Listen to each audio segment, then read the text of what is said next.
Welcome to DIYCaddie. My name is Ed, and I'm a serial DIYer who fixes his own cars. For sure, car repair is not something many laypeople normally attempt, but increasing costs are driving people to keep their cars longer and opting to reach for their toolbox instead of going to a repair shop. While there are limits to what a DIYer can safely handle, many repairs are well within their reach.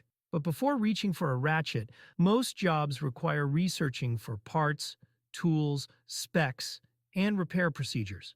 This prep work is often tedious and time-consuming, but it's absolutely necessary if you want to avoid potentially bad situations.